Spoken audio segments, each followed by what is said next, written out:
Okay, mic should be up and running, and webcam should be running. Okay, good. Or at least it's running for me, I guess. Anyways, okay. I guess normally if you're popular enough, people probably wait until people enter the stream. But since I don't get that many people in here, I'll just go ahead and start right out. A98K, making sure I read that right. I don't have my glasses on, but anyways, oh, Redot, cool. Um, yeah. Anyways, so okay, I guess I'm probably just talking to you mostly if you're still watching us, listening.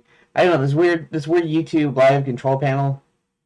Here, let me show you. Here, let's switch to desktop, and there we go. Which you'll see like I don't know 20 seconds later or something that when I'm speaking it or something. But okay, here. This little YouTube live control panel, somehow it has concurrent viewers, and sometimes when people are talking in the chat, it doesn't show up here. Right now it shows two, which is me. I'm actually watching myself through YouTube directly, so just to make sure everything is working like it's supposed to. Anywho, okay, so I guess I'm just talking to you mostly. But okay, so Enchanted Lands. Oh, hold on a second. Let me close my door. There we go. Just close the door to my room. My dad's on the other end of the house, taking a nap or whatever. He probably can't hear me from in here, but probably hear me when he's out there. You can hear almost everything in the house here because of the way the venting's set up. But anyways, okay, so Enchanted Lands. So I had this idea a long time ago. It was around 2005, I think. So it's been kind of in development a long time, so to speak. I didn't really start real development until just like three months ago, about 3 months ago, till I actively started working on it again. But so it's this idea that Enchanted Lands is a magic kingdom, a real magic kingdom that was turned into a tourist resort because they needed money, and so they decided to make it into a tourist resort, and it's fallen on hard times. Okay, so basically, it's a point and click adventure that I've had in mind for a long time, and I started writing notes. Is that camera too high? Let's see something here. Let me go down like this here. Actually, I can just go ahead and put it back on my face so you can see my face normally. So yeah, it's this idea I've had for a long time for a old school point and click comedy fantasy animated adventure, 2D animated or mostly 2D. I'll explain that a little bit later. But okay, so they've fallen on hard times, and so there's this wizard named Hubert, and he's been the advisor to the king. In fact, him and the king started this whole tourist resort idea. So you could go there and you could be a knight for a day. You could learn to be a princess or a fairy godmother or a wizard, and or you can just like stay at one of their hotels. There's like hotels and restaurants and all this kind of stuff, and it's kind of set up like a theme park sort of.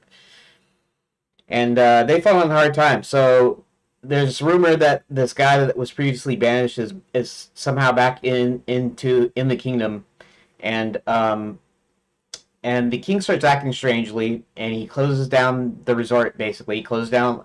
Okay, so like these four schools. There's night school. I used to call it Knights Academy, but I like night school better because it's kind of a pun on like night school, like when you're going for extra courses at night or whatever. But night school spelled with a Knight. So you have night school, you have Princess Prep, you got Wizard University, and you got Fairy God College, and these are the four schools. And these tourists would go, ridiculously wealthy tourists would go to this place, and they would kind of indulge in their fantasies for a little while. And so basically, the king starts acting weird. He basically closes everything down. The dragons have turned hostile. Previously, it's like all magic and it's all in fun basically. So you can slay a dragon if you want to or whatever, and nobody or nothing actually gets harmed. And most of the dragons are actually friendly and stuff, and so it's part of the experience. So the dragons start acting hostile, burning down villages. Tourists and citizens start disappearing, and so this wizard who had half of his magic stolen, basically from another woman, or not another woman. It's from a woman, basically, and so he figures he needs some outside help, so he brings in this guy from our realm. And there's also a princess. She was coming to Princess Prep to speak, and basically she gets that her flying train gets hijacked, and so she gets kidnapped. And it turns out that this guy that was previously banished, this guy named Maximilian Spell, he had kind of tried the same sort of thing before, but now he's covered his bases basically. So there's this character called Sir William, which just got finished writing. Sir William was a knight. He was the head of the Enchanted Guard, which is basically the military. And he was turned into a unicorn. And then we have a Black Knight who basically likes to eat unicorn. And so our bad guys came in, and so this bad wizard came in, and he wants to take over all the other realms that he can connect to. So he's building this huge machine that opens portals to all the different realms, so he can march armies into there and conquer them.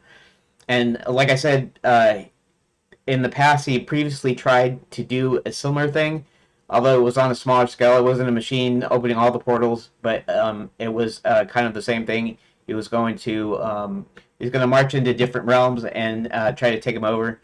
But now he figured he has his bases covered, and so that's kind of where we enter the story here.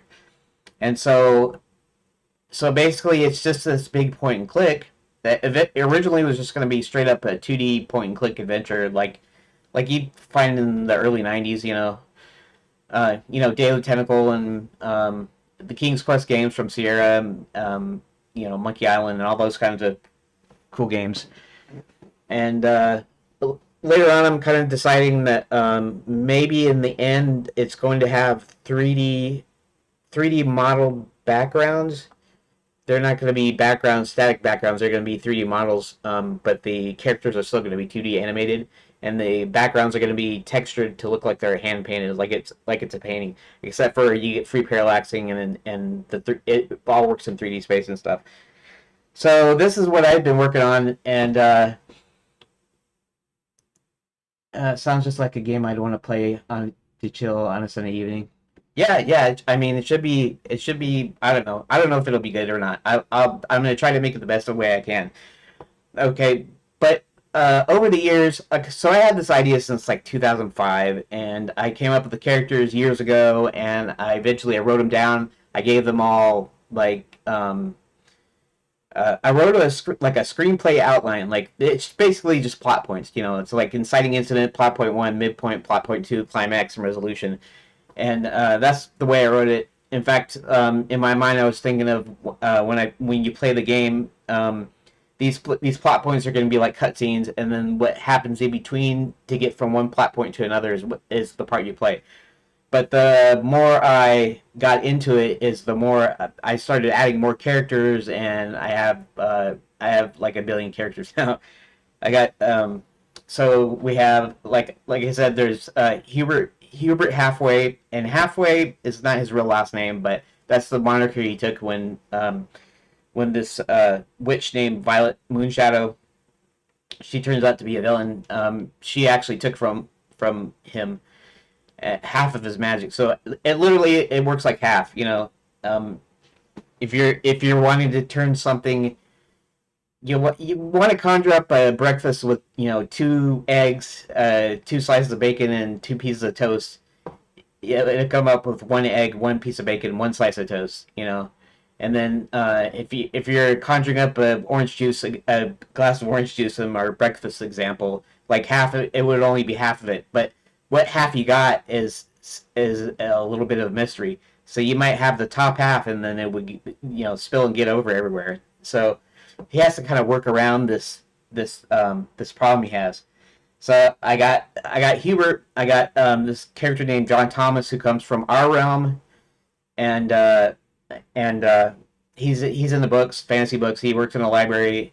Um, his dad had mysteriously died under some obscure circumstance. But I don't even remember what I put for that. Like he slipped and fell and died or something. Something weird. Maybe something that I had thought maybe I would leave as a mystery or something maybe later. Um, his mom works at the library, so he works with his mom at the library. He doesn't have many friends and all this stuff, and he's always into books and whatever. And Hebert decides that this kid is the right guy to help him out as someone external. And then I have, of course, I have Princess Karen, and she's from a realm called Verdance, and she was set to speak at Princess Prep when she was kidnapped. And then we got Roland, the oversized dwarf. It's rumored that his dad is a giant, and in actuality, in my plot outline, I don't actually get up to the point of where he's looking for it. It's where he found it. It's just how I developed the story that eventually it came to the point of where he enters the story is the point of where he actually almost finds his dad already. But anyways, that's just like a backstory thing. But so Roland is basically a child, but he's like already like 6 foot tall and he's huge because his dad was a giant, his mom was a dwarf, and he was kicked out by the dwarves. And so I have him. I have, like I said, Sir William the Unicorn. He was a knight that was turned into a unicorn. Um, and who else do I have? I have the Count. He's a vampire, and vampires are kind of misunderstood in my game. This is all ages appropriate. Did you like memorize the whole plot? I looked at the story. Yeah, yeah. Well, I mean, it's been in my head, floating in my head for years and years, and then I started writing stuff out, and wrote out the plot lines, and um, I have this, I don't know, this kind of weird thing. Maybe because I have social anxiety, so really, I'm not technically an introvert. I'm probably an extrovert, but because I got social anxiety, I don't really, get out and talk to people much and stuff. So, but I really get pumped up for my stuff when I get to tell people, what I come up with. I come up with stories and things all the time, and I have to, I don't know, I have to tell people, or else I just kind of get disinterested in it. But in any case, so yeah, we have so Roland the oversized dwarf, and his dad's a giant, and he's trying to find his dad. And like I said, he's like 6 foot tall. And anyways, I already said that. Sir William, who got changed into a unicorn, and part of it was because he was yeah, part of it was because he was like arrogant, like think Beauty and the Beast, right? Except for this case is kind of in reverse. What it is the witch is a bad. Well, actually, I don't know. In the Beauty and the Beast story, I guess the witch is still a bad guy, but she's working for Max and kind of has a thing for him, and so she's taking care of some of the stuff, like getting Sir William out of the way. Why? Because he was the leader of the army the last time that defeated Max in the last deal. It would be like a backstory, or like a, it's, you could say it's the lore, or at one point was thinking I'd make a prequel, and I'd do it in like AGS, and would be like maybe not quite as ambitious or large or whatever. So yeah, so we have then we have Chester the Dragon, and he's pretty good natured. He likes going sightseeing. In fact, when the other dragons were enchanted to turn hostile, Chester was on a sightseeing trip, and so he like basically missed it because he wasn't where all the other dragons were. And so he comes back, and then I actually have a character that was going to be a bad guy, but not really. He's more of an NPC in this now, sort of. And he's also dragging the Nestor, and Nestor actually turns out to be Chester's twin brother, long lost twin brother. And Nestor has been mean all the time. In fact, he was never cursed or enchanted to turn hostile because he was already hostile to everybody because he was just downright mean because he grew up by himself and all that. And then so eventually Chester kind of makes friends with him, and they realize that they're long lost brothers. And there's a little story with that. And let's see, what else do I have? Is that all the good ones? Is that all the good guys I have in here? Can't remember. There's plenty in there. And then, of course, the villains. I got plenty of villains. World building, to say the least. Plotline is so detailed. Yeah, I just when I started writing it, I was going, okay, so how do they contribute to the main plot? And then they would have their own like subplot. So their main plot would be contributing to the main plot, which is at first they don't know what's going on, but later on they find out that Max is back in the land and he's building this huge machine, and he's basically taking care of his opposition at this point. And so I have a bunch of villains. Originally, I had a good guy named Kurt. He was a cowardly werewolf, but somehow, okay, so like the other character is Red Riding Hood, and she's the only character that's actually a fairy tale character. That's actually from a fairy tale, right? So at first I wasn't really gonna put her in, so I had taken her out at some point, and then she's involved with Kurt. So basically, her story is that her and Grandma had a scam going where they would lure werewolves, and then they would take them for their hides, basically. Until one day when Grandma got caught and she got eaten, and so Red Riding Hood went into hiding. And so I was going to have the story where Kurt, when he got bit by a wolf, or when he got bit by a werewolf or whatever, he actually turned cowardly. It went the opposite way with him. It was totally opposite. So he's scared of everything whenever he's a werewolf.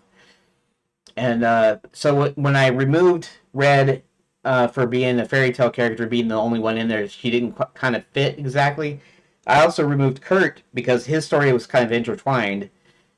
He was actually going to go and convince some of the werewolves not to work for the bad guy. In fact, Max hires Red Riding Hood because she has experience with the werewolves, and he wants them in his armies.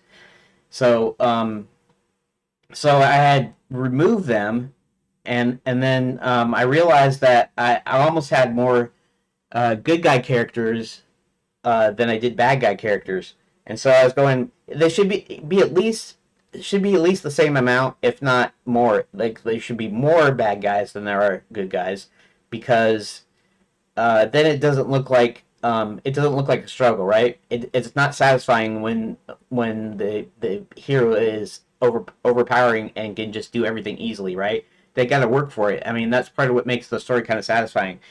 So what I did was instead I took Kurt and I completely changed the story. He's not a cowardly werewolf anymore. He's just he's second in command to the werewolves, and he wants to be the leader. So he makes a deal with the character I already said earlier, Violet. He makes a deal because Violet and Red have had a history, and so he wants to get rid of her. So and actually Kurt has a history with her as well. So he wants to become leader of the werewolves, and so he goes to Violet and says that he wants to be leader, and see if he can exploit this rivalry. And she says she would help him become leader because she's kind of the second in command to Max, basically. She's his, his right-hand woman, you might say, or whatever. And she makes a deal with him that she would make him leader if he would take care of Red. And so that's kind of what he does. Anyways, so I have Max, and Max is a wizard that basically tried to conquer different realms, tried to conquer enchanted lands, and he got banished eventually. And then so he's back. The Violet Moonshadow, she's kind of like I said, the right hand woman, or kind of the brains. Well, I don't know if you could say she's the brains of the operation. She kind of takes care of um, whatever Max wants, basically. And then we have I haven't told you about the gnomes. Barty is the king of the gnomes, and he's promised he can loot any realm that they open up portals to, in exchange for using his using the gnome kingdom for his mines, because he needs a massive amount of this magical ore that the whole. Yeah, I didn't explain this to you either. The whole kingdom runs on this magical mineral called Quicksilver. Well, it might have a scientific name. I haven't thought of that yet, but um, he's got this ore called Quicksilver that it runs on, and so in order to open a portal so you can actually travel to Enchanted Lands, you need a little bit of Quicksilver, and they're usually in the form of tickets. So these guys purchase these tickets, and they happen to have Quicksilver embedded in them, and it opens a portal. Then they can go and they can vacation there in Enchanted Lands Magical Resort. He needs massive amounts of it, so he's kidnapping tourists, he's kidnapping citizens, and to work the mines, and they're working it from the Gnome Kingdom's end. In fact, the dwarf mines. Now the dwarves are good. They're slightly taller than the gnomes are. They're generally nice, and you could actually go and you could mine for jewels, precious jewels, and things in the dwarf mines when you're vacationing there. But since things have been going downhill and things have been kind of bad, they start closing up and they become kind of a closed society, and kind of nobody knows why they closed the mines. And so the basically the dwarf mines and the gnome kingdom are kind of adjacent to each other, like underneath. In fact, it plays into the story because Roland at some point is going to gain access to the gnome kingdom through the dwarf mines, through some secret tunnel, or some secret way that he knows how to get to. I might actually make that a puzzle where you have to figure out how to get into the mines. Okay, so I mean, I could tell you more. There's Crooktooth the dragon. Crooktooth is he's basically he's a dragon. He's a black dragon. He's a big, bad, mean. He's the one that actually cursed all the other dragons to be hostile. And he's actually ridden by the Black Knight, and the Black Knight is just this mysterious character in black armor, and he likes hunting unicorn because he likes unicorn steaks, basically. So basically, Max and Violet get the Black Knight and tell him that there's one last unicorn that he hasn't captured, and which happened to be Sir William, unbeknown to everybody. Okay, so yeah, so I had Fruittooth and I have and then who else? I already told you about Red. Her name's not Red Riding Hood. I gave her an actual name. So you could in the game when you play it or when you read the text, you're going to get the impression that she's Red Riding Hood. But I gave her a name, Scarlet. Her name is Scarlet Clover, and everybody calls her Red because obviously she's redhead. She's Red Riding Hood. Hint, hint. And then who else do I have? Um, that's most of it. There might be somebody I'm forgetting in there. You know, Barty, the King of the Gnomes. Barty is actually the guy that actually did the kidnap the princess and stuff. In fact, he's essentially the muscle, even though he's this little kind of like 3 foot tall, squat, round little, you know, little munchkin kind of character. The gnomes are small. They're greedy. They're mean. They're ugly.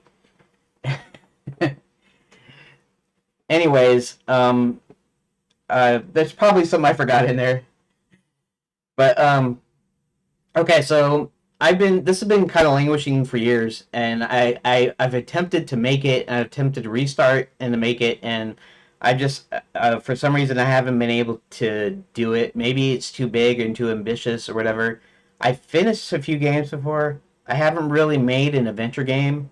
I haven't really made anything that big, but this has been around for years. I have these notes a ton of notes written down and all the stuff, and I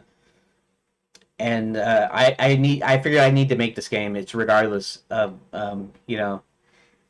I don't need to go around piddling around with small games and trying to make a bigger game and whatever. I know kind of what's involved. I know it's going to take a long time and all this stuff. And so I decided I would do this differently. Okay, first of all, I decided I would focus on the this YouTube stuff because okay, so I got social anxiety. I don't have a job. I live at home. This sort of thing, and I really rather do something that um, the game must be made at all costs. Yeah, well, I kind of think so too, but so I'm thinking, I'd like to do this for a living, basically. Like, wouldn't everybody, right? If you like making games or you like playing them or whatever, you'd like to do something you love to do, right?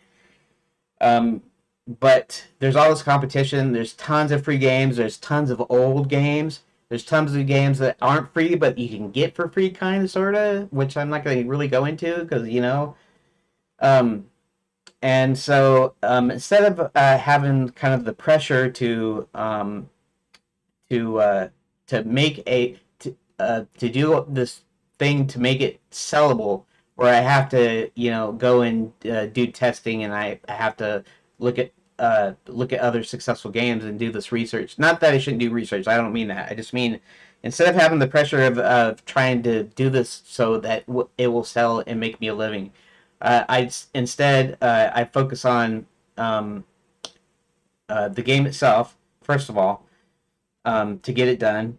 And to do that, I decided that I would make a YouTube channel and I would kind of vlog about it.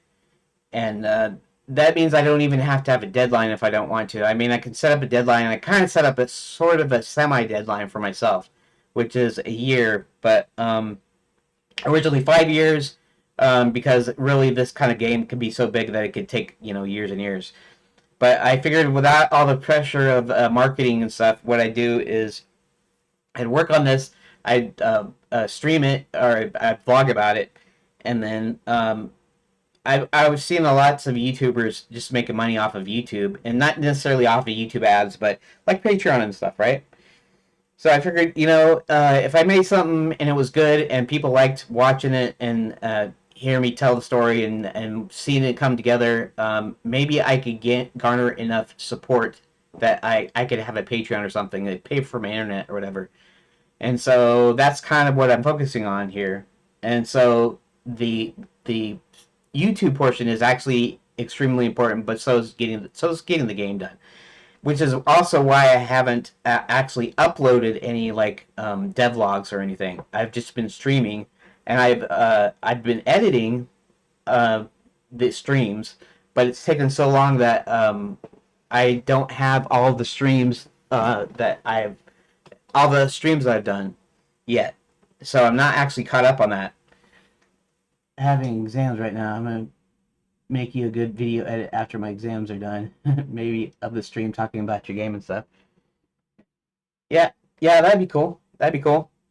Um, but I do actually have um, I'm actually working on update 18. So I've had um, up to now I've had 24 updates. So up to now, okay. So the posting schedule was going to be I was going to edit these streams, and then I was going to release 2 a week for about 3 months, and then I was going to switch to once a week, and then once every 2 weeks. And so I'm not done editing yet. I'm only on number 18 that I've edited, and so I haven't uploaded any yet. So, but this week is starting the week where I'm supposed to be doing once a week. So actually be doing 5 dev streams, and then on Saturdays I'll be doing my editing stream. And yes, I stream in my editing. I figured why not? Since I'm gonna edit anyways, and maybe somebody pop in and want to see what I'm doing. And I'm using Blender to actually do my video editing right now. Anywho, So okay, so then what I figured is to actually be able to finish this, I need to make it manageable. And I used to be able to draw cartoon characters pretty well. I can copy them. I mean, I can draw okay, mostly copy stuff. It's not really drawing from like imagination. So I'm not horrible. I'm not an artist by any means, but I'm not terrible. Um, so I don't know what was I saying. Um, Anywho, I figured I'd do this in phases. So, yeah, it's hard for me to concept stuff, so to come up with stuff and be able to draw it. And so I have to learn how to draw, sort of. I mean, I know basic stuff, so I'll be able to start working on it as I'm going. Hang around your streams from now on. English exam tomorrow, and it's kind of late. I'm gonna hit the sack today. Yeah, yeah, that's sure, definitely. I don't stream on Sundays. Up until this week, I was doing 4 days a week streaming game development, and then 2 days a week was streaming the editing of those dev streams. But this week I'm streaming all week, and I've had some weird days. Like today, I started late, so it's usually around 12 to 4 p.m. Eastern Standard Time in the U.S. So in the U.K., that's like from five to nine. Um, and it kind of depends on the day because sometimes I have to start late, sometimes I can't make the streams and stuff. But most 6 days a week I am streaming. So yeah, if you want to catch me, I'll be on tomorrow. Right now it's 3 o'clock my time, so that would have been 3 hours ago that I would have started when I normally started, which would be 12 p.m. for me. So I don't know what your time zone is. Anyways, yeah. So pop in anytime. You don't have to save the whole time if you don't want to. Um, but I've just finished the story. Um, I'll contact you on Discord. I'm willing to make you a brand for free, like OBS templates, video edits. That would be pretty cool. Well, thanks for that. uh, yeah. Um. Anyways, so yeah, it's 1:30 a.m. So like Australia or something, or or it would be like Australia, wouldn't it? Or New Zealand or something like that. Yeah, 1:30 is pretty late. So if you have to sleep, it's cool. And like I said, sometimes it's just oh, India. Okay.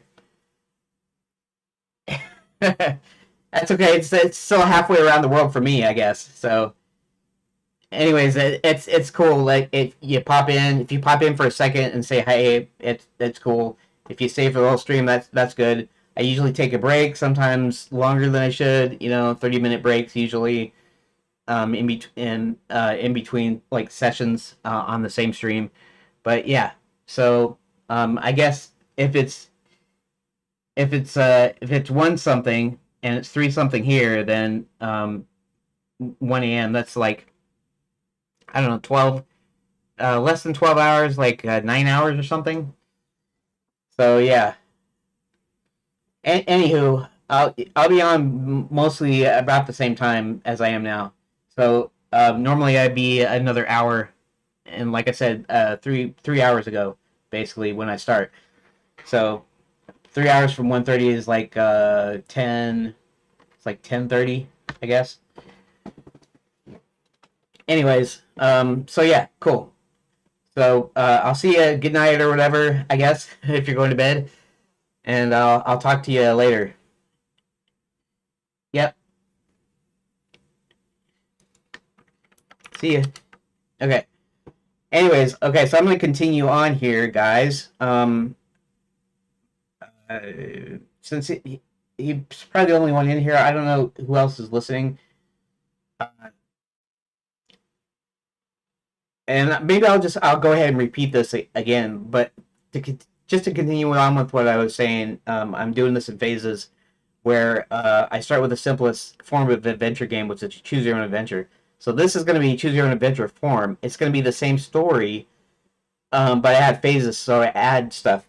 My next phase, I add separate directional controls, so that right now you have up to 9 choices based on a keyboard, keyboard numbers basically, 1 through 9, and then later on I'll actually add more keys um, in phase 2 that will be separate keys for moving in a direction, so that the choices are just the choices. And I'll see how to work that. I'll probably expand the story a little bit. It won't be any more story than what I have, but it'll be more like more pages and more descriptive, and it'll be slightly bigger. I hope to make this pared down when I actually get to making the game. Like I got something like 200 events or whatever, and I'm not going to make 200 separate pages. I'm going to try to limit it down to just like the actual locations and stuff, and limit some events to one page, for instance. And then I add multiple player characters. Um, okay, Sinful Bobcat. All right, where is friend request? Okay, just a second. I'm getting a friend request, which I believe is A98K.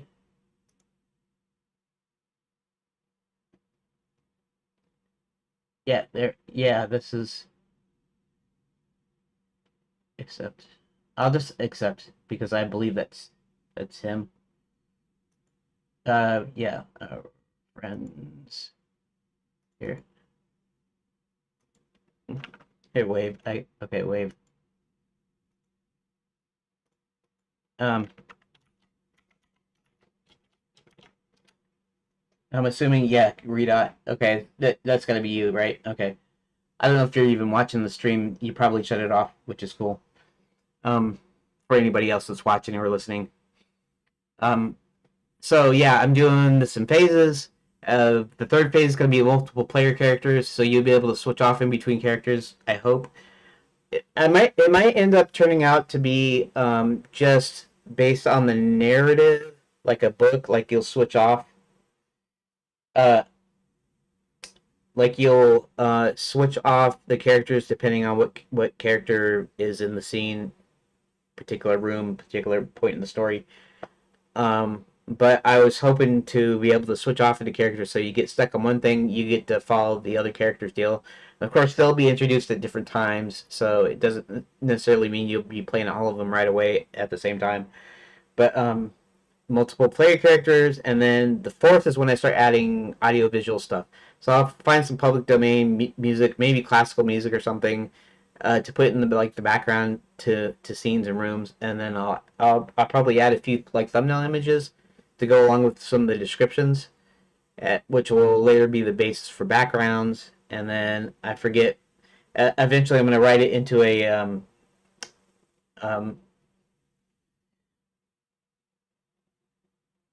eventually I am going to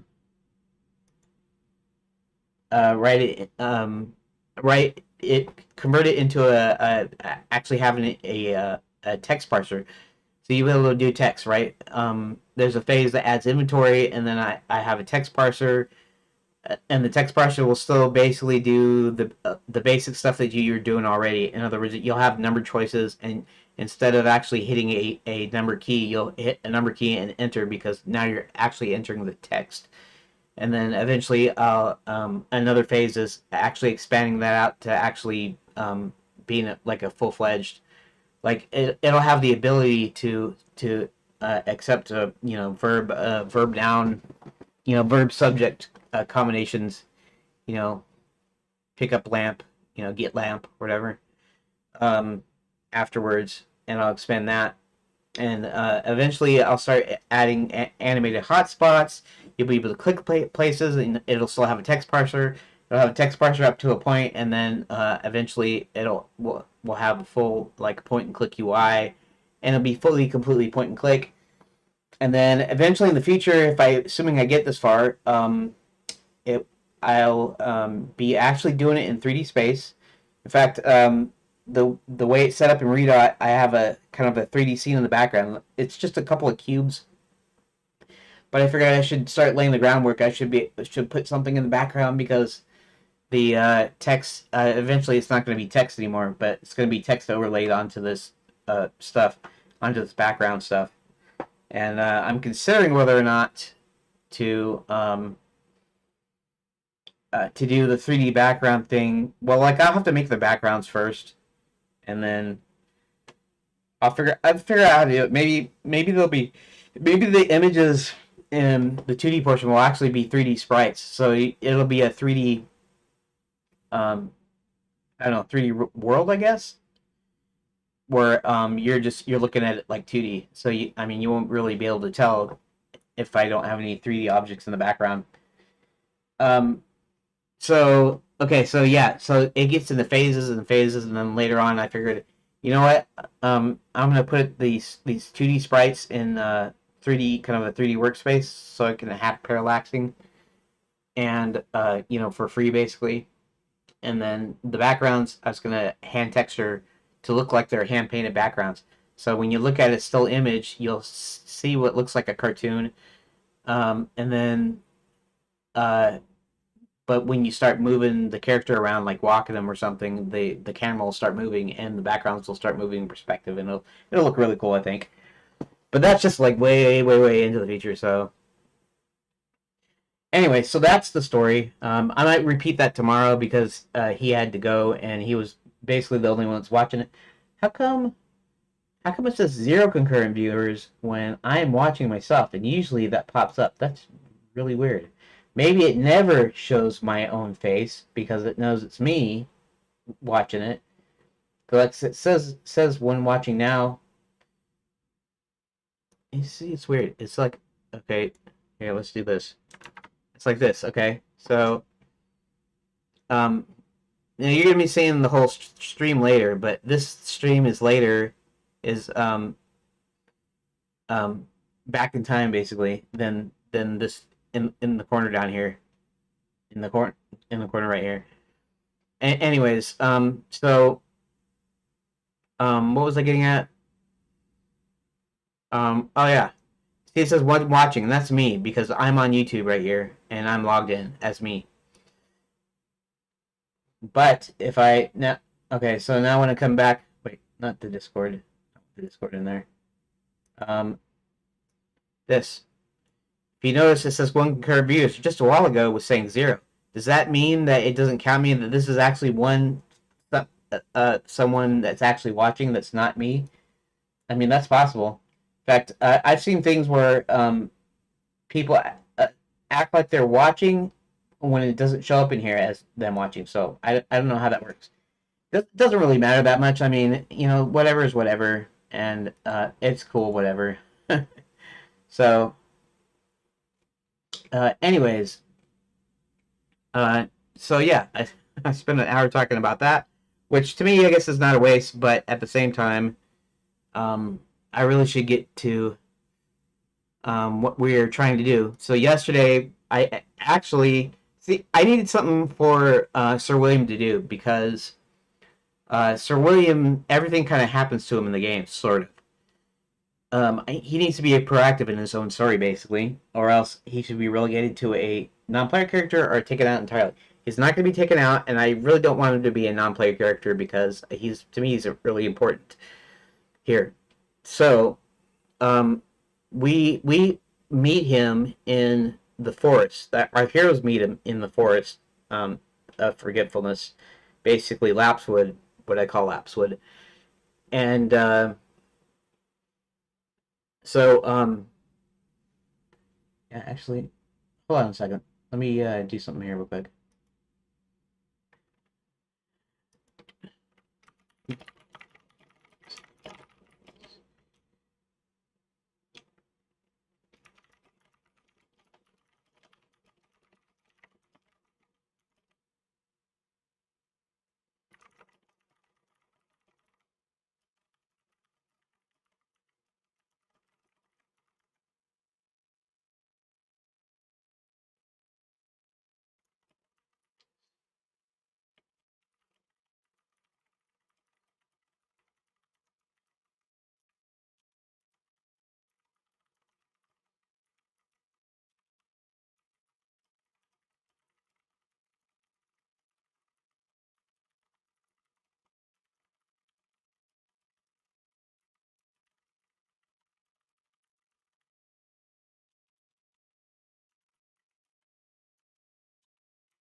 Okay. So yeah, good. So yesterday, oh, I should have done that differently. Okay, let's open recent documents. Um, in channel lens, right. And go all the way down. Okay, so basically, in the story, if you don't know, too, um, that okay, hold on. Okay, where's Redot? Redot. Okay.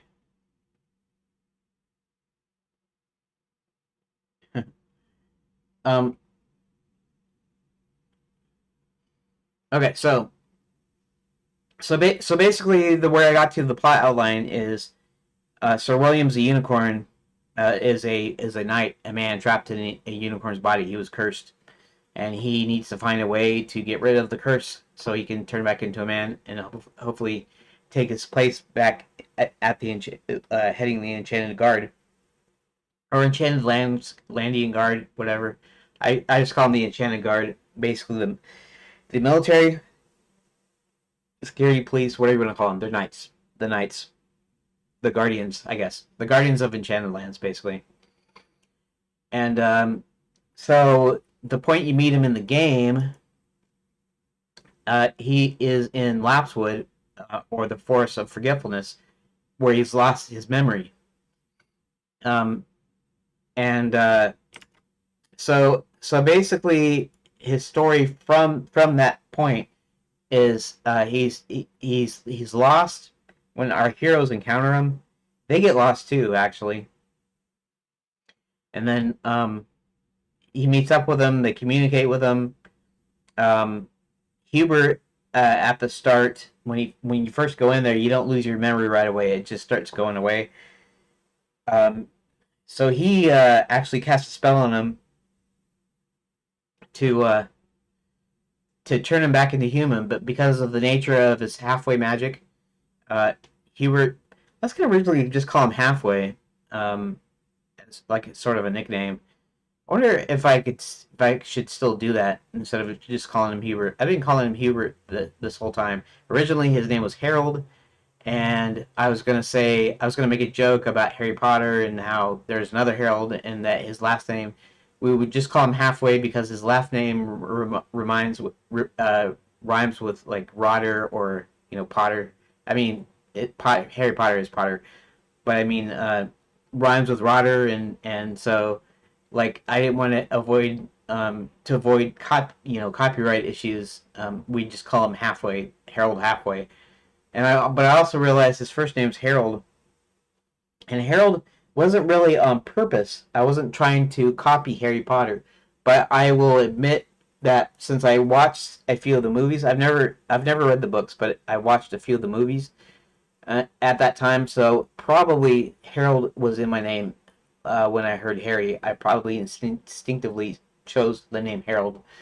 So I just decided that I wouldn't do that. I could have done it for a joke, for humor, but I decided to change his name to Hubert.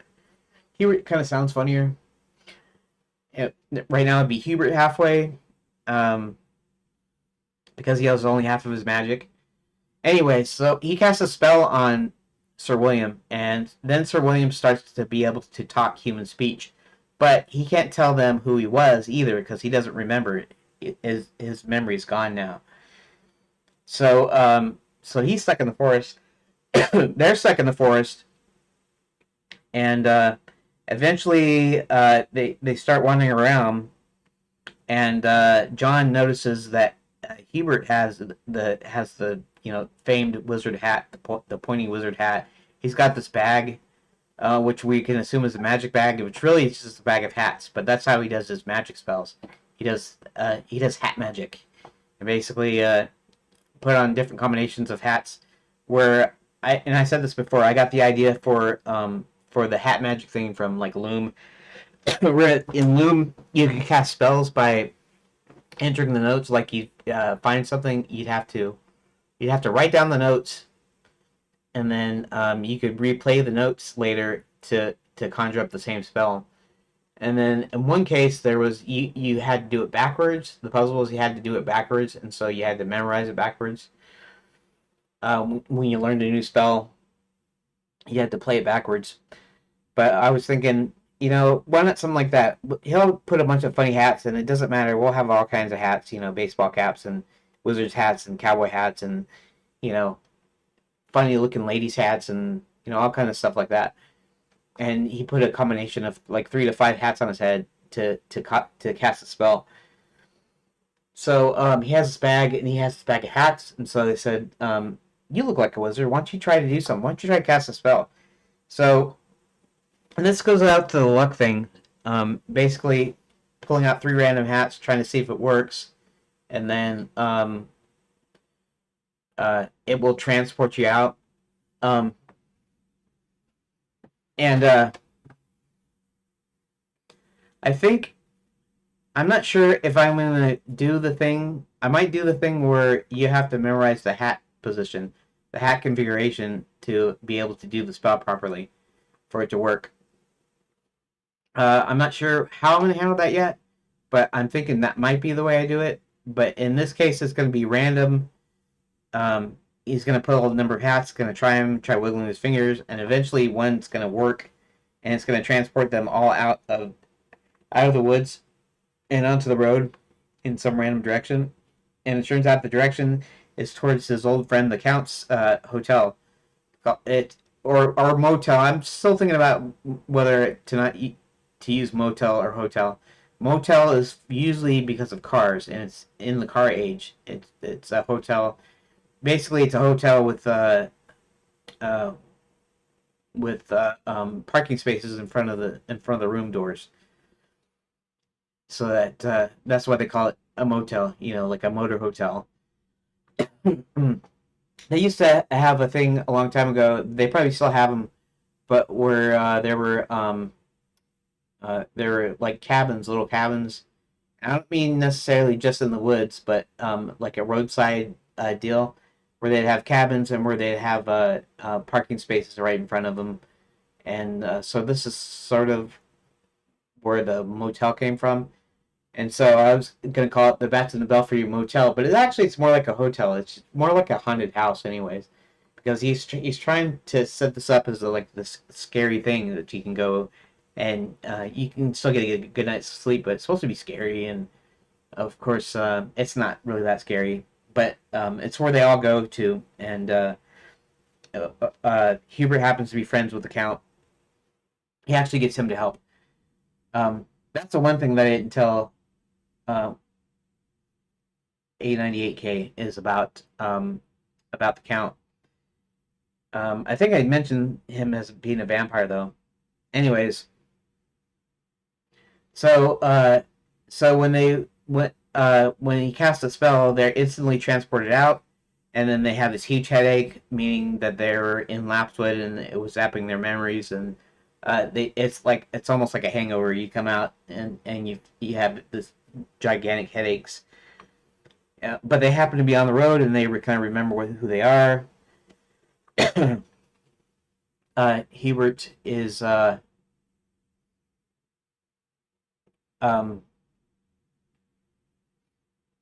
was I gonna say? Anyways, they go to the deal. Okay, so Sir William goes with them. Now you can talk. You can tell him what happened. Even Hubert didn't know what happened to Sir William. Nobody knew that he was turned into a unicorn. And they talk, and they they had okay. So not to go back into the story because I'll be telling the story many times over. Um, the Hubert, John, and it was just Hubert and John, I think, at the first, and then the cook comes with them. But Hubert and John go to rescue Princess Karen. Now, Karen had been in the wine cellar of the Grand Enchanted Atlantean Hotel, and she gets these little mice that live in the walls to come and bite through the ropes and free her. And then she gets into a dumbwaiter. It goes by itself to the top, and mainly because I think the cooks are using it. And she goes and she explores some of the rooms that they're using, some of the hotel rooms they're using for as a base of operations. She finds the plans to this giant machine called the Omni Gate that opens these portals, and then she eventually is captured again, and then this time she's like shackled to the in the wine cellar, and so they go in and they rescue her, and then they come out, and then the Black Knight comes out and starts chasing after them, and so he chases them into Lapswood, where they eventually run into Sir William. Then they lose their memory. Eventually, they do get out of the. Eventually, they do get out of the forest and on their way, and then they reunite with the Count. Pardon me. So then they form this plan. So they have Karen. They have these plans.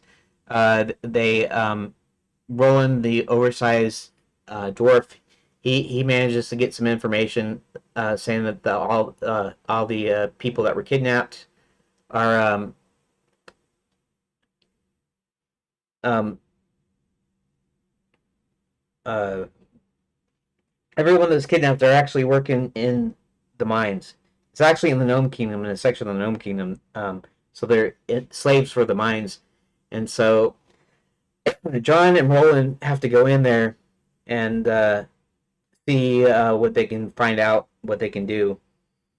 Um, yeah, because they're slaves. So they're actually going to go back in there to free the slaves. And um, let me think. They have to go in there. Hubert goes to. Can't remember now. Sorry, it's like so much information. I have it written in the plot outline that I'll get to it. So basically, oh yeah, okay. So Hubert needs to go and he needs to get his magic back, and the only one he can get it back is from the one that stole it, half of his magic, which is Violet, and she happens to be in the castle, and the castle is in the clouds, over the lands, and so he needs to find a way to get up there. And normally there'd be some sort of portal. They use a flying train, but the flying trains are now being used to shuttle materials, and they're pretty much being used up. And he can't use that as a method of transport. He needs a some sort of magical teleporter or something. So when he gets an idea that he's going to attempt to turn Sir William into a bird. Now he's a unicorn now, but he's trying to turn him into a bird, and when he does, of course, his magic acts up, and he only gets part way there. But that's all he needs because Sir William then grows wings, so now he's a flying unicorn, and him and Hubert fly up to the castle where he can get his magic back. So he flies back down, and as he's flying down, Crooktooth with the Black Knight on top of it goes and basically rams him. And there's an aerial battle when the Dragon Twins come in and help him out, and they defeat Crooktooth and the Black Knight. Um, and so there's that. And then eventually when so Roland and John, they end up getting captured in the gnome mines, and they sort of have a plan to get out, but eventually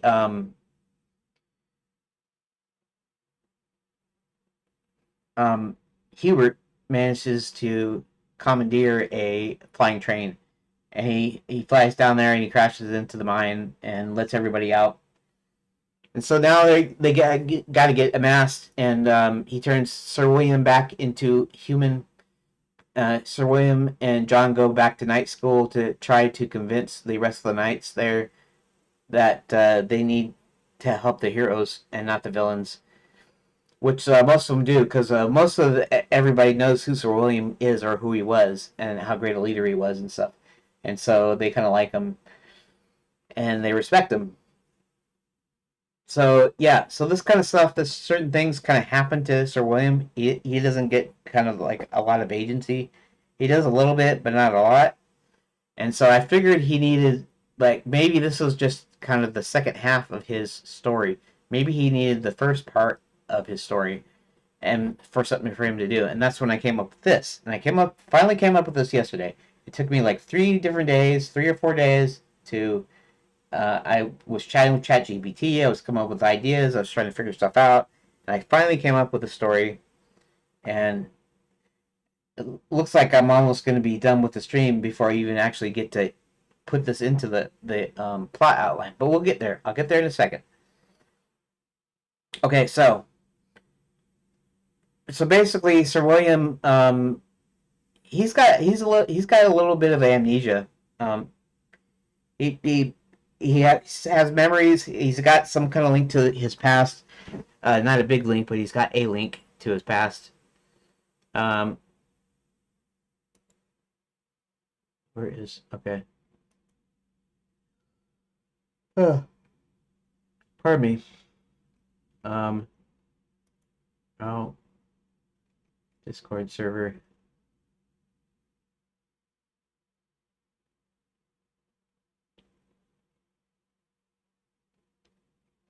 New Discord server.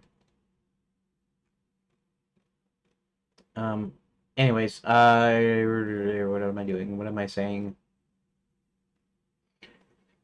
Okay. So, getting back to the story at hand. Okay, so Sir William, he kind of doesn't know what's going on exactly. He's just he's a unicorn. Um, there there's a giant statue at night school, and he overhears these two knights discussing something that happened to Sir William. They don't know what happened to him and that he was missing. But then they may even wonder if he's been enchanted, and this sort of is supposed to sort of hint the player that he's actually been enchanted.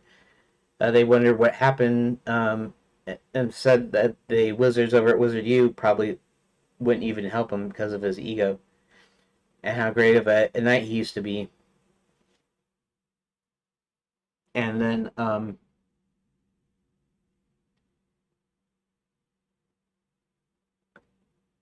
so because they talk about Wizard U, he figures, well, actually, as a player, you're going to need to pick up some stuff, basically.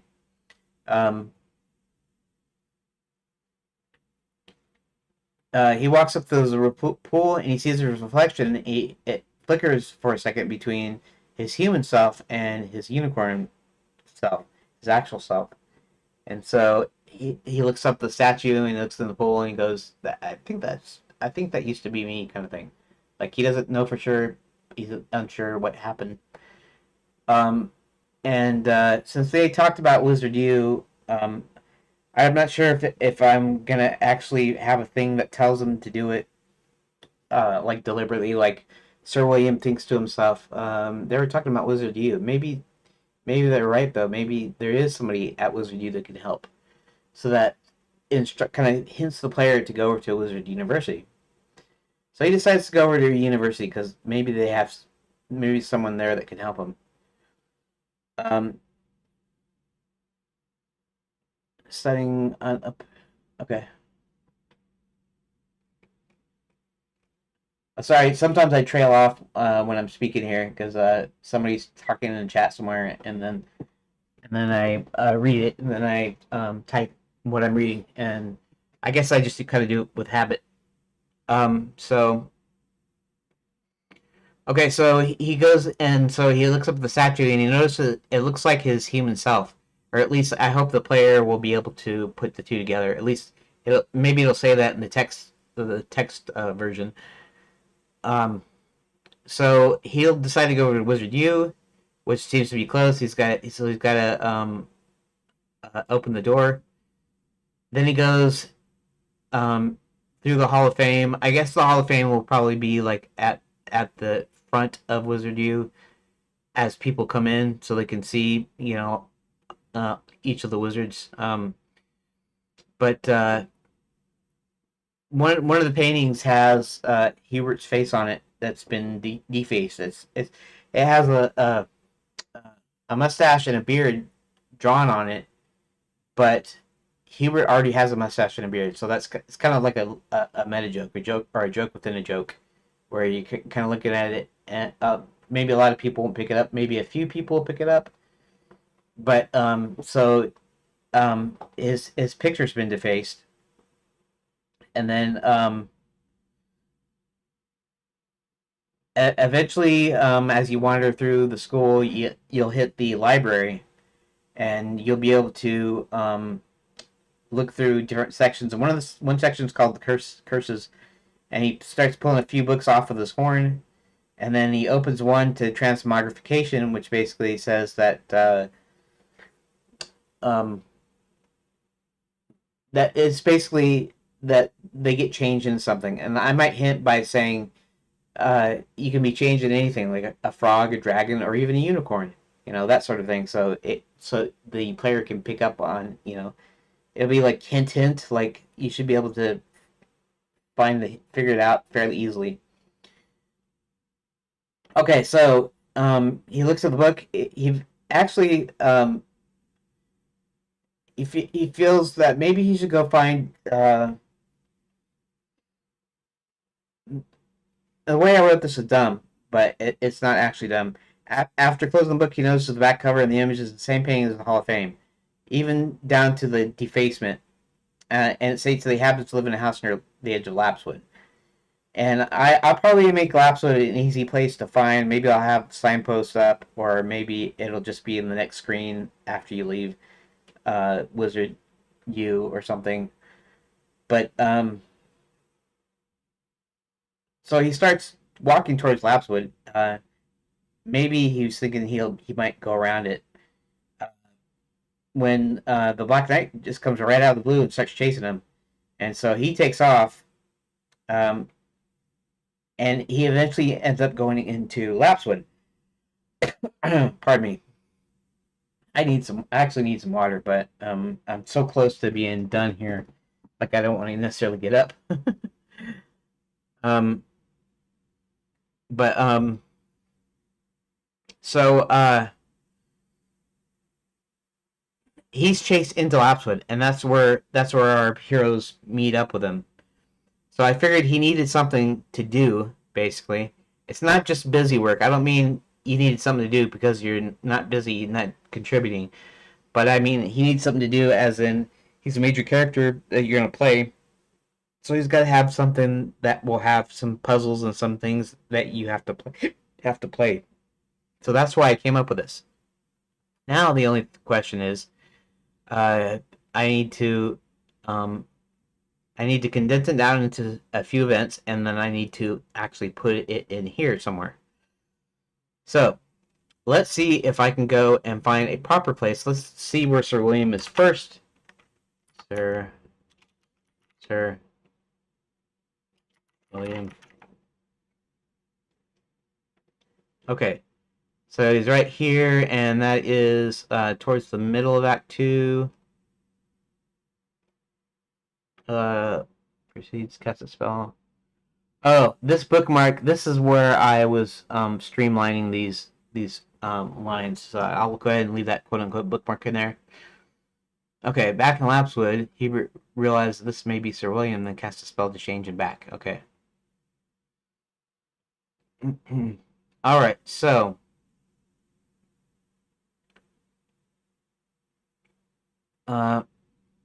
he must be losing his memory. Oh, maybe I should put unicorn instead of Sir William in there. Unicorn. Hmm.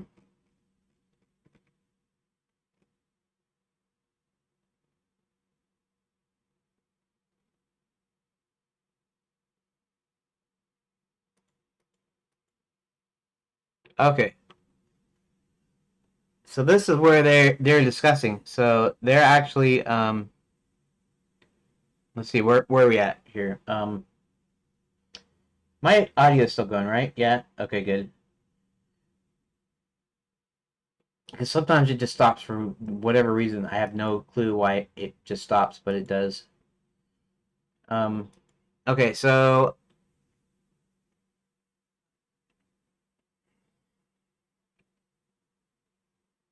the guard, Black Knight, rides up on his black charger as the heroes run to an empty carriage. John hits the guard who's watching the princess. Hubert tries to conjure up a wagon with food. Hubert and John. Okay. So this almost doesn't matter because I'm almost going to. It doesn't matter what order this is in because I'm almost going to reorder them. I'm going to see if I can find a way of batching things up here a little bit. Okay, so I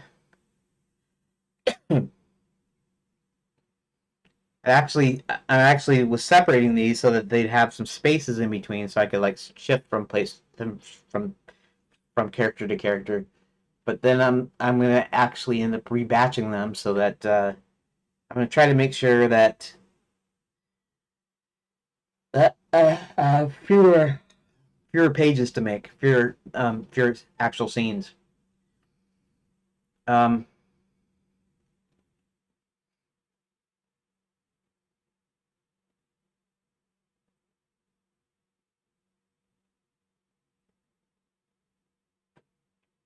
Zanzibar.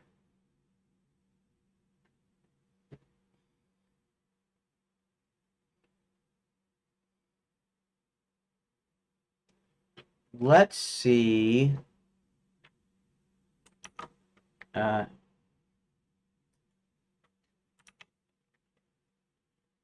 Night. Enter. Okay. Hubert sends John to night school.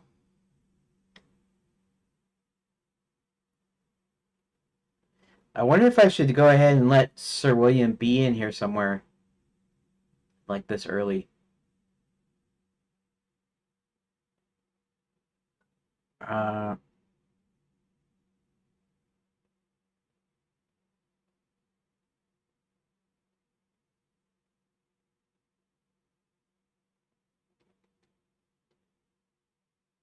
Resist prep. At night school entrance, John talks to guards and gains entrance.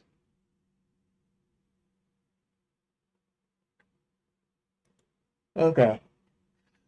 I don't know why I'm yawning, but I am. Please forgive that.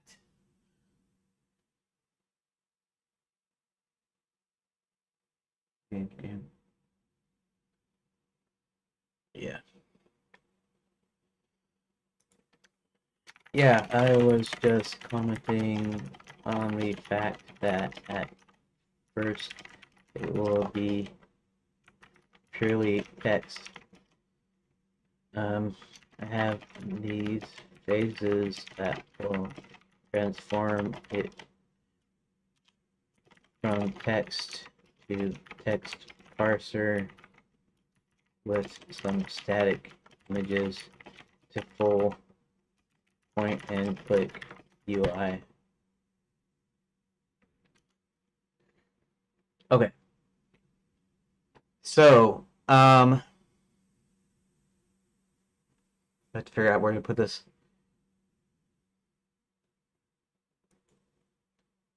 Okay. Elsewhere in night school is a statue, a large statue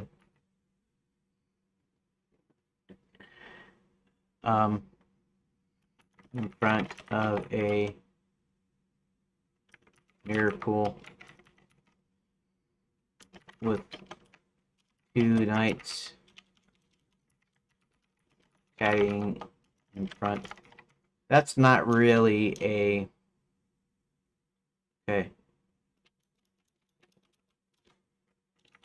2 knights.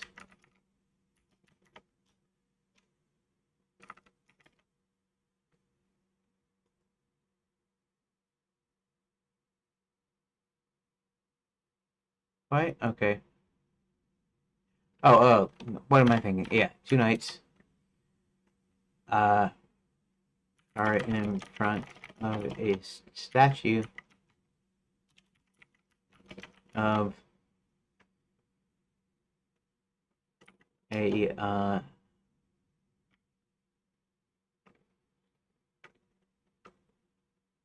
what did I say? He's a great knight. He's a leader. When I'm first describing it to someone, it's a statue. Man with regal bearing.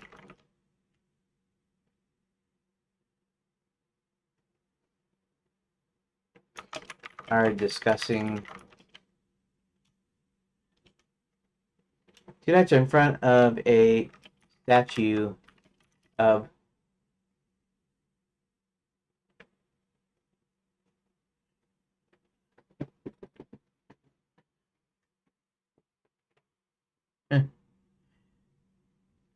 I like that. That little reaction thing. Heart super reacted by Bobcat. I see it. I'd have to unlock the Nitro to be able to use that. Okay. Okay. Two knights are in front of a statue of Sir William, who used to be the head.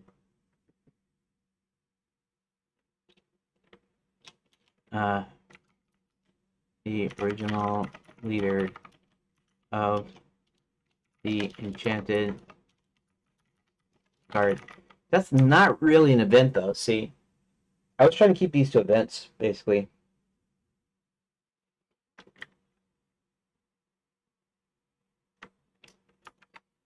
Two knights are discussing the disappearance of Sir William in front of what looks to be his statue. A unicorn steps up to a reflecting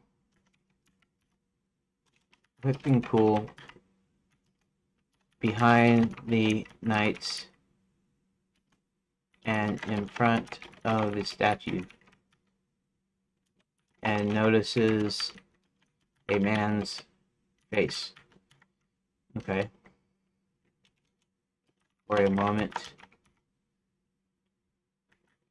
a unicorn steps up to a pool. We'll say to a pool behind the knights. Behind the knights, in front of the statue, and notices a man's face for a moment.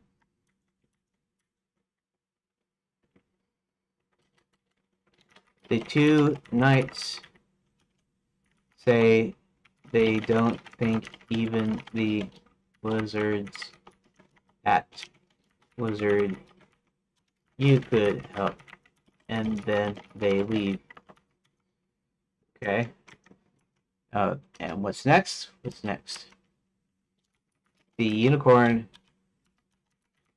walks up to the statue and recognizes it as the face he saw in the reflecting pool.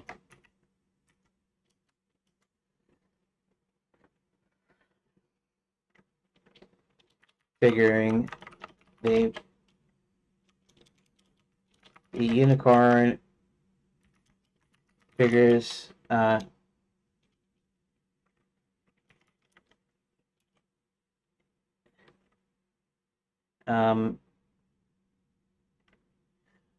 see. I'm not sure how to say this in the plot outline. See, actually getting the stuff done here. It's almost time for me to go, but I'm gonna see if I can. I'm gonna see if I can finish this part. This part of the plot outline. You know, I'll still have, like, tomorrow I'll still have to go in and I'll still have to finish streamlining and making sure everything is streamlined before I even do the reorganization part of it. I'll have to come up with the locations, just the names basically, of what happens in here, and see if I can't combine some stuff into a single location. Because there are actually plenty of things where they're doing things and it's part of the same location. So that way is I can actually put them on the same page. In fact, ideally, I want to put as much on a page as I can, so that way when I actually go to putting the choices in, then what I might do is I might um, put some of those statements back onto their own deal, but based on the choices, I think. Not sure, but I think that's how I'm going to do it. Okay, so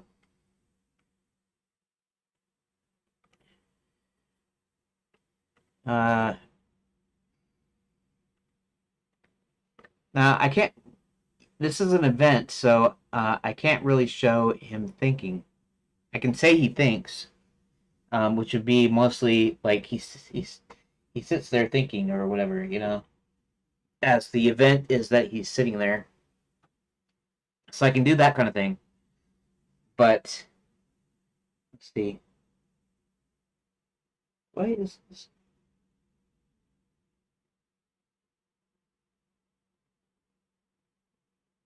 Okay, whatever. Um, what's up to set you recognize the face he saw in the perfecting pool?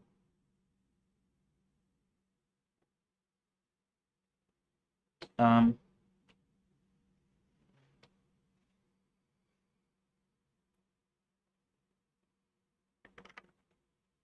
picks up the word Wizard University and decides to head in that direction. Okay, so I can actually put this. It might actually still go back on the same page, so I might rebunch it up when I'm done here. Max later. Chester manages Chester, Nestor, Hubert sneaks into Wizard U. Oh, interesting. There's a thing though, as far as huh. I'm not sure. Okay, so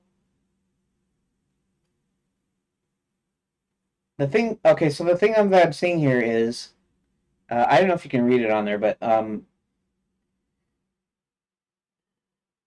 I put this in here, I guess, before Hubert has a chance to actually go into Wizard U right now. Okay. Sticks into Wizard U, Hall of Fame. Uh,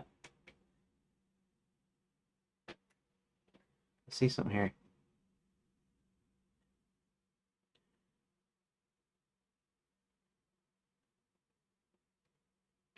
Uh, Giant, Giant Hubert Rendezvous. Hubert sneaks into Wizard U. Oh, so Hubert then goes to Fairy God College.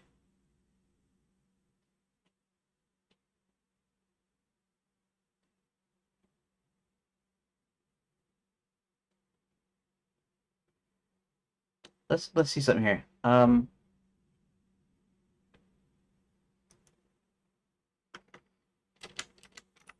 Hubert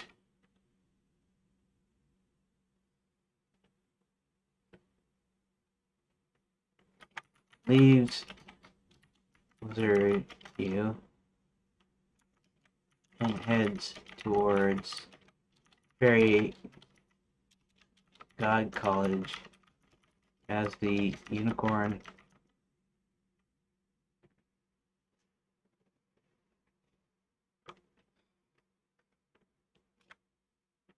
walks up to the uh, doorway. The unicorn tries to push open the door, but it doesn't move. So he gets a running start and rams it with his horn.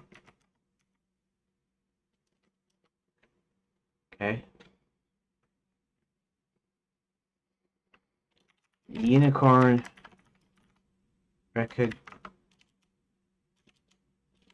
sees Hubert's painting in the Hall of Fame, and then proceeds to find the library. Let's go back. Wait. Let's go back to my notes.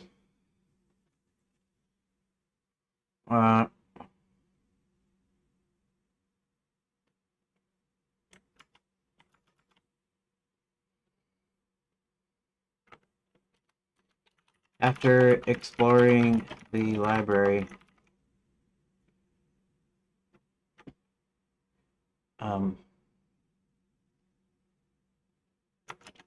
he finds a section called Verses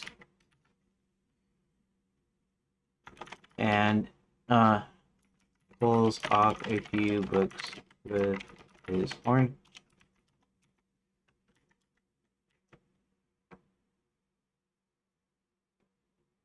Okay.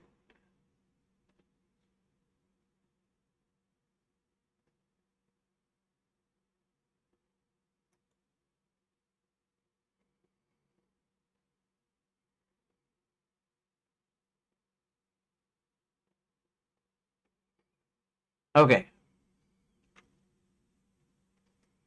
So let me find here. Hall of Fame. After exploring the library, pulls off a few books with his horn.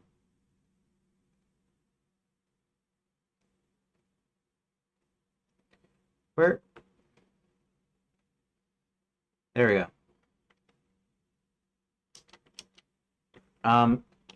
The unicorn notices page about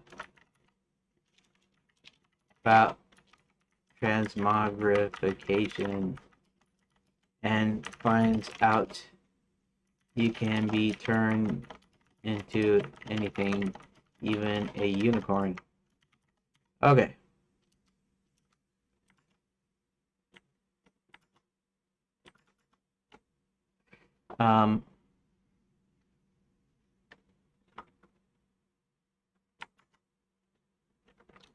After closing the book, the unicorn notices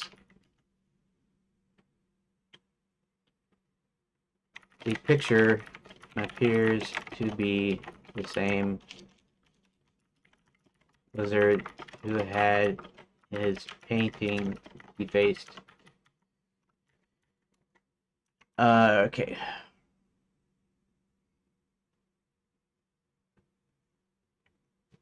Alright.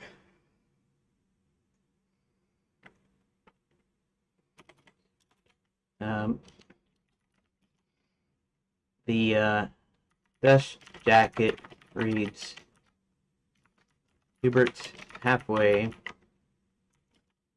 resides with his spell books at a house near the edge of Lapswood.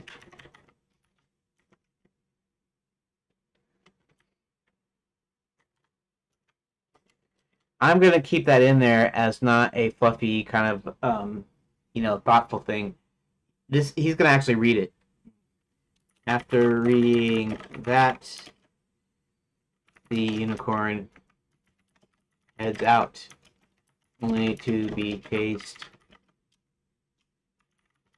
by the Black Knight, who chases him into Lapswood.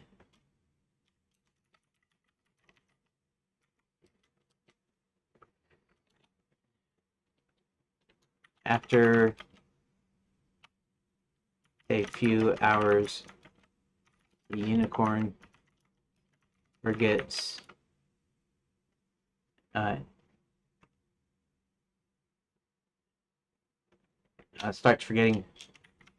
starts losing his memory until he no longer cares to go on. Okay. Whoop, that's not what I meant to do. Cancel. I guess we'll just update public gist. Okay.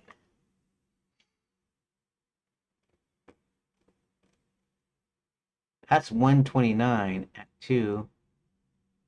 It's at 2. 135 to 235. Can we make it a 335? 330. 35.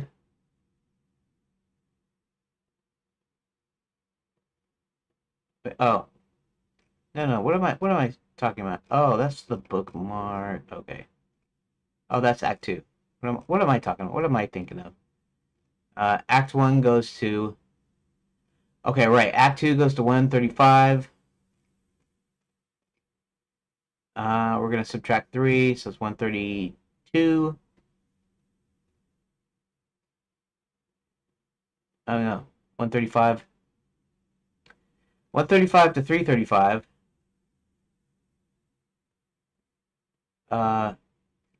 Right. Oh. What the... How did... I don't know how I did that. Okay, so Act 3 is 311. Actually, it's less than 311. Okay. Let's do this. So I don't have to think of any math right now. 311 minus 3. It's 308. Minus 135 equals 173.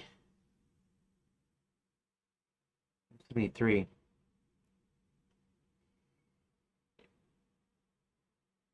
129, 173.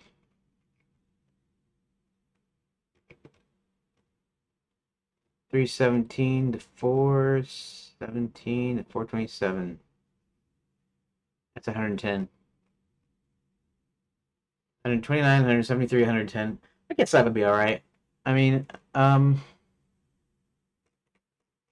Act 2 start again?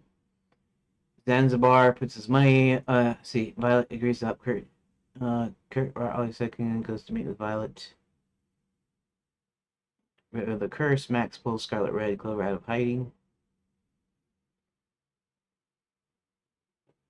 Yeah, let's move these three. And all I'm really doing is just kind of shifting lines around. I'm not shifting the total amount of lines or anything.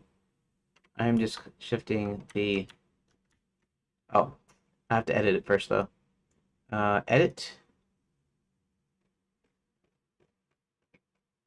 Act 2. So let's just go ahead and...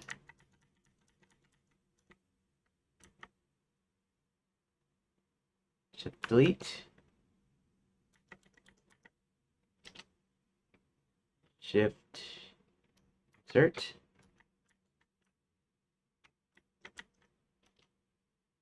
Okay. Max. Act 2. So now we're at 127.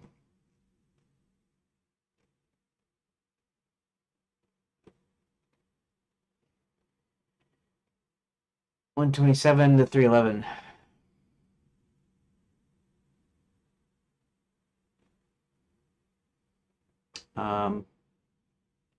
Skin.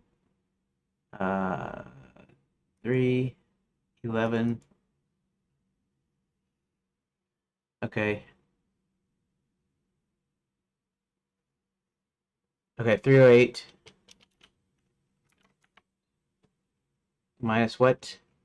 127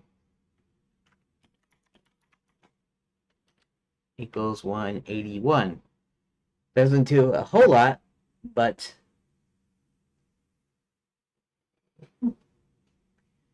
okay, you know what? I'm gonna be fine with that. You know, the three act structure is sort of a guideline anyways.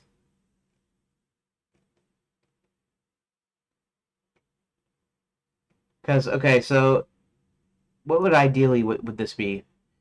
121 times 2 equals 242. Okay.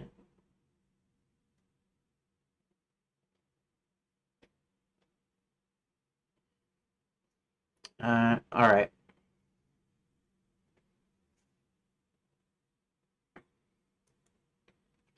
I guess that's okay. That's okay, right? Yeah. So I'm not gonna sweat it. I'm not gonna sweat it. Let's see. Update. Okay. You know what? I'm just gonna let that be the thing right there. And I think I'm gonna go ahead and call it a day.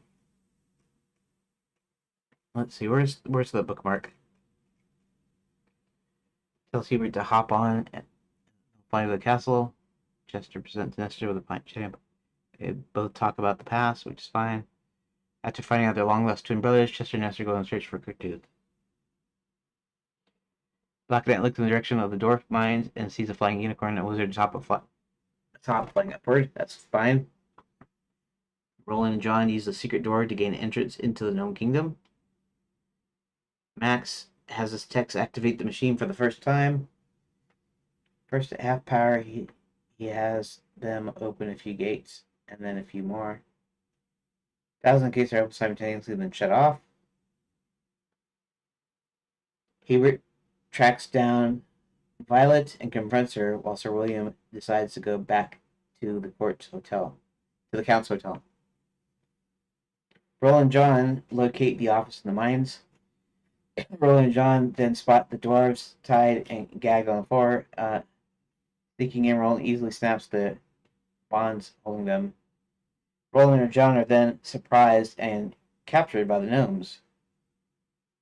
With Violet present, Hubert casts a spell that causes his magic to return to him. Okay.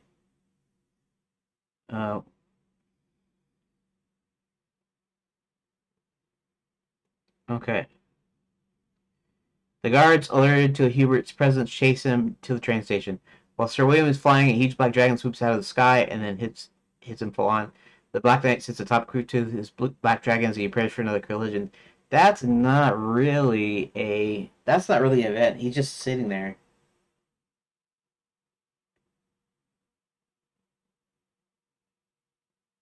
Um, maybe I'll leave it because maybe I could actually put this here. Sir William, after falling a bit, regains his balance and starts flying towards Quick-Tooth.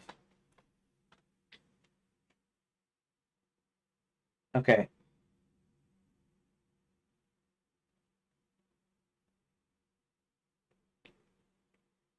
Hmm.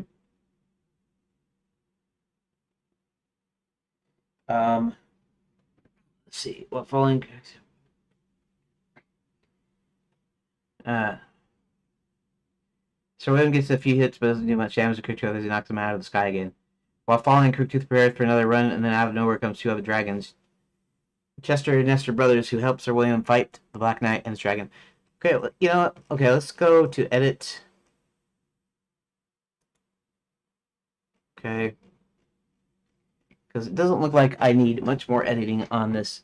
Any much more streamlining, the actual streamlining part. Um,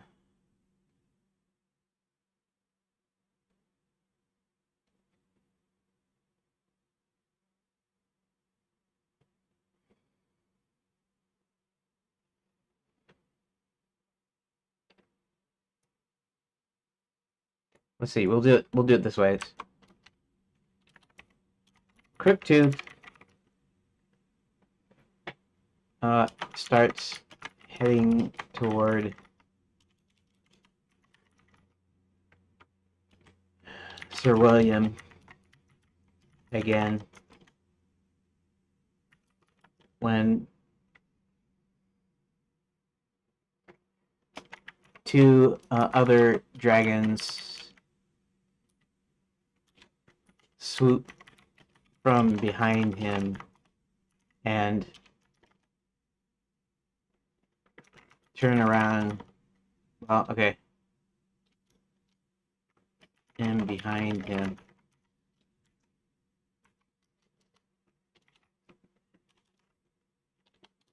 These two dragons, Chester and Nestor,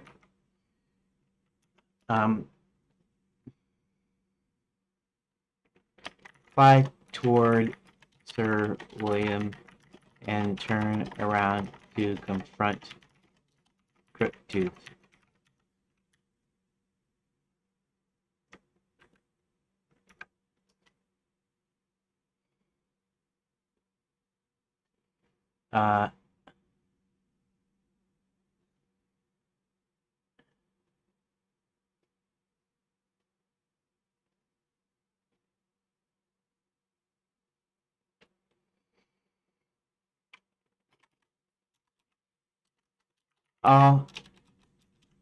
All three start flying towards the Black Knight. Okay. All three start flying towards the Black Knight. The gnomes promptly put John, Roland, and the rest to work. Back in the mines, John signals the door to overpower the guards. There's an explosion seems to come from one of the mine walls. When the smoke clears, the train appears to have crashed into the mine. Hubert pops out of the train. The battle between the Black Knight atop Crooktooth and Sir William and the twins ends quickly.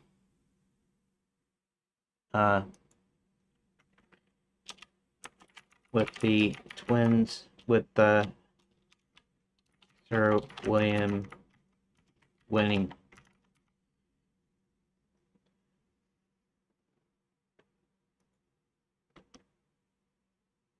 The battle between the Black Knight, we'll just say that, between the Black Knight and Sir William ends quickly.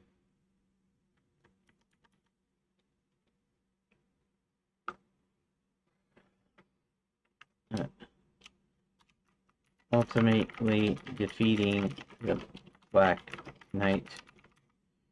Okay. Red goes back to the werewolf village, and Kurt jumps out of the bushes, and they tumble back into the forest. Then Kurt takes Red's riding hood back to Violet. Kurt then reveals Red was promising to remove the curses, and that he didn't want that, and asks Violet to enhance it. Violet agrees if he steals the totem of leadership and brings it to her, because she claims it will bind the pack to him. Back in the mines, gnome guards are easily overpowered after they hear what sounds like an explosion. Slaves get released and start to run out of the mines. Hubert tells for everyone to head to the back to the Belfry. I guess let's go ahead and call it a hotel. Hubert changes Sir William back into a man. Hubert sends John and Sir William to night school to inform them and enlist their help. Act 3. Looks like I'm going to get this streamlining part done too, and we'll be on our way. We'll be closer than ever. When Kurt gets back from his second meeting with Violet, he goes into Rottweiler's hut and starts to grab the totem. Thorn, Rottweiler's third in command, stops Kurt from getting the totem. They fight, and Kurt takes the totem. Kurt goes back to Violet, and she casts a spell which visibly alters Kurt and his pack, and then he goes back. Kurt disposes of Rottweiler and his followers except for Thorn, who is hiding, and then takes his place as leader. The Princess, Hubert, and John make plans to rescue the Vacation Fairy godmothers and Vacation Princesses. The Count makes a deal with the Princess to help him find a mate if he helps her with finding the princesses. Count then hides in her handbag. I could say as a bat. In his bat form. The Princess goes back to Princess Prep, sees a note to go to Fairy God College with the password, returns there. The Princess gets in the Fairy God College with the password when she has to throw her bag into a box. Princess is taken to the library as the box with her handbag goes into another room with an incinerator. She's asked to grab some books. She opens one and is immediately sucked inside. Before being thrown in, the Count causes the attendant to trip and the Count goes into hiding. The Count then spots a girl going to the library. He follows her. The Count then sees the girl being sucked into a book and figures this must be what happened to the princess. The Count, who was in her handbag as a bat, makes it back to Hubert and John, and they all go back to Fairy God College. With Hubert's full magic, they force their way in, then release Vacation Fairy Godmothers, and then go in to get the books. Back at the Bats and Belfry, John goes into the books to bring Karen out. They instruct Sir William and his men to go into the rest of the books and retrieve the rest of the Vacation Princesses. Afterward, the Count goes to Karen and asks if she can help him now, and she just points. The Count, looking where she's pointing, meets a beautiful woman who happens to be a vampire and a real princess. Roland Sr. and Roland Jr. head to the North Country where his people are.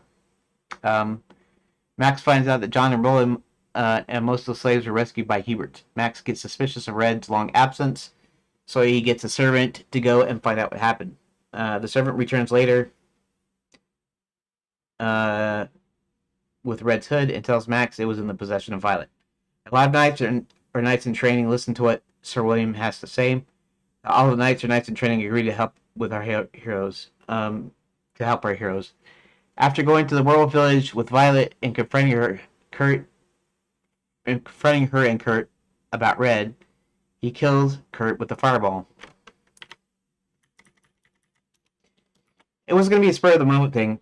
He's about ready to cast this fireball onto into Violet, and Kurt jumps in the way and gets killed himself.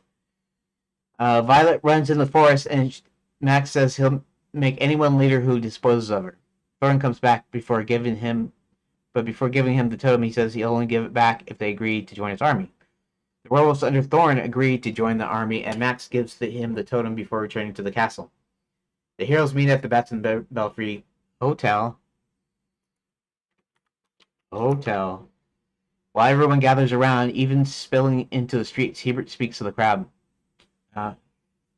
Max has his guards assemble the armies of creatures and men. Max orders his technicians to put the machine at full power and open all the portals. As soon as all the armies are assembled, he starts seeing a large amount of trains flying in. Realizing who they are, he commands his armies to attack them. A large battle ensues. The battle starts waning in favor of the enchanted Lanians. John spots Max trying to escape via one of the portals and chases him. John tackles Max, but Max throws him off and starts running for a stairwell. John chases Max up the stairs and onto a catwalk, and they begin to fight. John still has his silver ticket, and Max manages to grab it out of his coat. While still grabbing for the ticket, he pulls John down with him as he goes over the edge. John holds on to the catwalk with his feet as Max angles below. Max starts slipping with the ticket in hand and eventually falls. John turns away as Max falls. When he turns back, Max is just gone. Max is gone. I don't have to say just gone. Max is gone. Coming back down, out of breath. So the question here is my audio still working? Yes, it's still working. Good. I have to check it every so often. How does it sound here? Okay.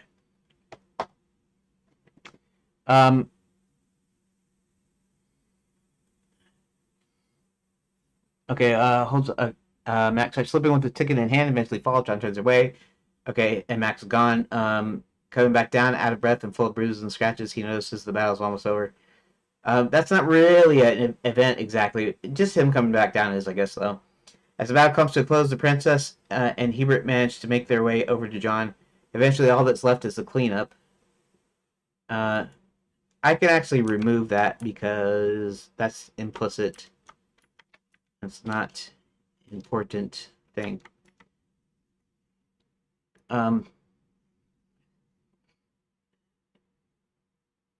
Here. We can add the line back in. After the battle is over, bodies are carried off.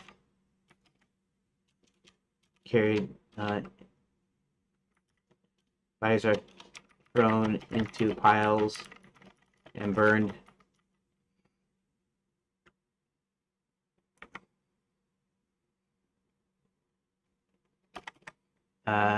Enemies are rounded up.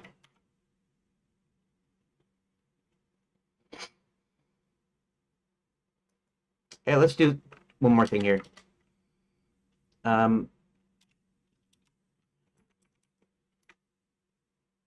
What did I do?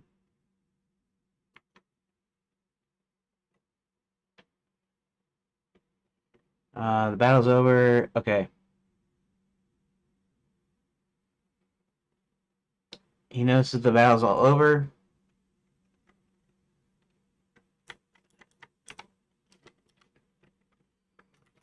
John points to the machine's controls, and Hubert runs over to the control panel to shut the machine down.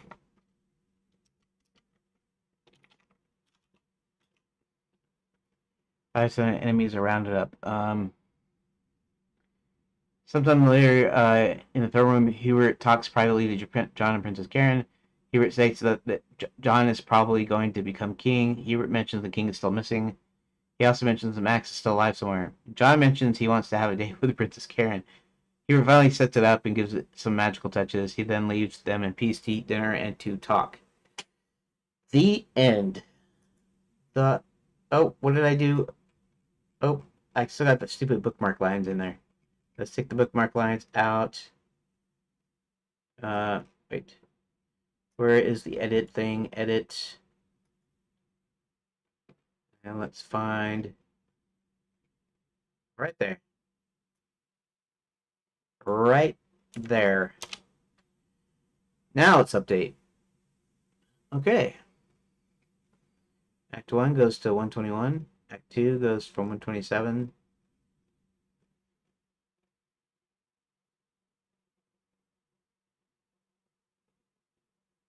to 309.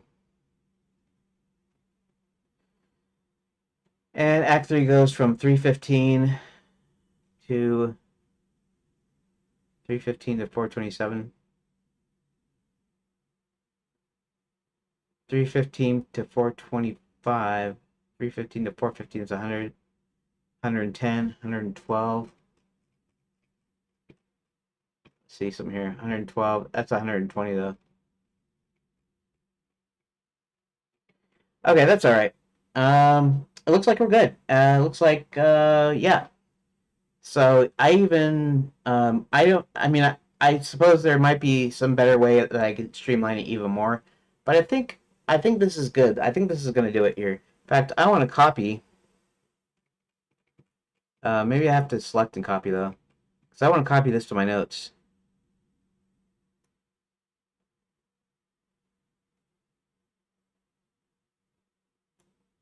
Copy. Let's go to the notes. Plot outline. Um, 02, 26, 2025. And let's just go ahead and Control V.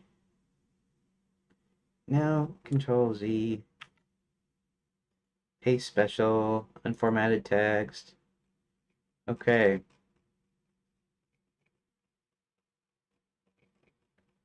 And I'm going to go ahead and do a little I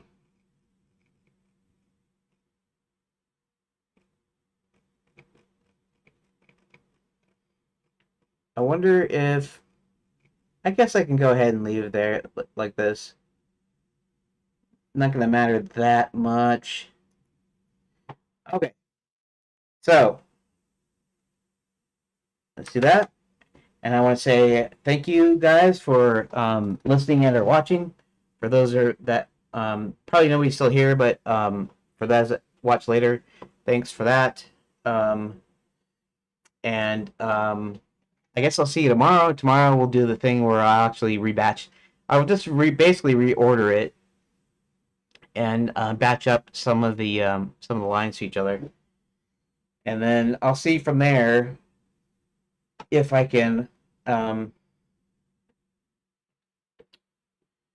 see from there how many. See if I can pack them into like a few pages, like multi-line pages, instead of each one being its own page here, or its own room. And we'll see where it goes from there. We're even close to actually making the game now. So that's a good thing. I guess I'll see you tomorrow. Probably normal time, I hope. I don't think we're doing anything weird tomorrow. So, yeah. So I guess thanks, and I'll see you tomorrow. Thanks for watching.